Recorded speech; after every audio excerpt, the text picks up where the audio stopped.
Hello student, welcome back. Last class में हमने class 9th math exercise 7.1 का question number 5 solve कर लिया था और आज की क्लास में हम क्वेश्चन नंबर 6 सोल्व करेंगे। ठीक है, चलिए स्टार्ट करते हैं।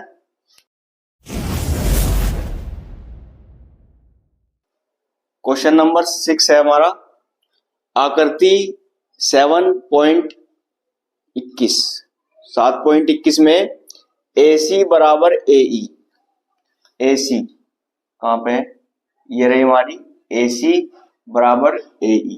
ये वाली रेखा इस रेखा के बराबर दे दी और AB बराबर AD। AB बराबर AD ये भी दे दी और एंगल BAD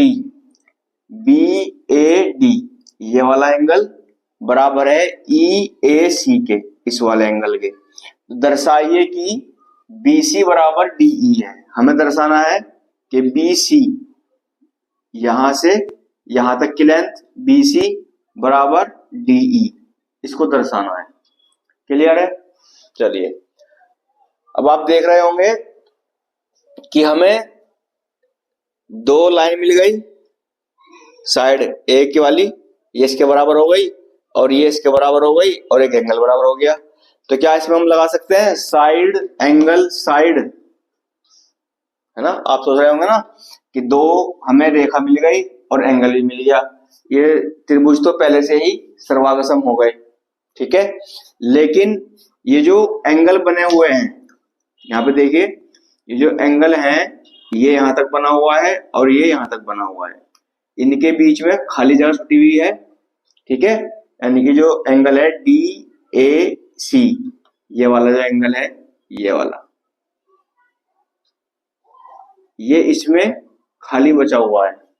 तो जब तक एंगल बराबर नहीं होंगे, जब तक ये पूरे कंप्लीट ना हो, पूरे ना हो, ठीक है, तो हमें पहले इस एंगल को पूरा करना होगा, यहां से यहां तक और फिर यहां से यहां तक। ठीक है, उसके लिए हमें क्या करना पड़ेगा, ये जो एंगल है हमारा DAC, इस वाले एंगल को इस वाले एंगल में जोड़ देंगे BAD में और ACE में, यानी कि DAC को जो एंगल हमारा छुटा हुआ है बीच में, इसको इसमें भी जोड़ देंगे और इसमें भी जोड़ देंगे। ठीक है, तब ये दोनों बराबर हो जाएंगे। ठीक है, चलिए सबसे पहले देखने में दिया क्या है, AC बराबर AE, ये हमें दिया है। ठीक है, और फिर AB बराबर AD, ये भी दिया है। ठीक है, और एंगल BAD बराबर है एंगल EAC के। ठीक है, लेकिन ये एंगल अभी अधूरे हैं क्योंकि इनके बीच में खाली जगह छुटी हुई है। तो हम क्या करेंगे, DAC को दोनों साइड जोड़ देंगे, इधर भी और इधर भी। ठीक है, और ऐसा ही हम अपने आंसर में लिख भी देंगे। क्या लिखेंगे हम, एंगल DAC को दोनों ओर जोड़ने पर। ठीक है, जब भी आपको इस तरह का एंगल मिलेगा जहां पर दो एंगल बन रहे हो और बीच में खाली जगह बची हुई हो, तो आप उस खाली एंगल को दोनों साइड जोड़ देंगे। ठीक है, तो एंगल हमारे बराबर हो जाएंगे। अब देखिए, चलिए जोड़ते हैं। पहले जोड़ेंगे BAD में, BAD plus angle DAC, clear, बराबर एंगल EAC प्लस DAC। आगे समझ, मैंने क्या किया, मैंने एंगल DAC को दोनों तरफ जोड़ दिया, इधर भी और इधर भी। अब देखते हैं क्या बनेगा। सबसे पहले इसको उठा लेते हैं।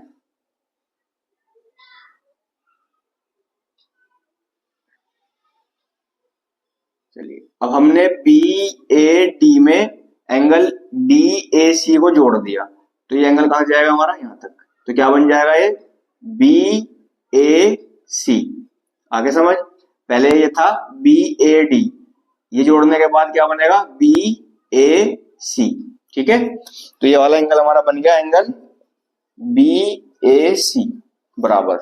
अब आएंगे ए सी में, हमारा एंगल था ई ए सी, इसको हमने जोड़ दिया डी ए सी, तो ये हमारा एंगल बन जाएगा यहां से यहां तक, यहां तक। तो क्या बनेगा हमारा एंगल ई ए डी।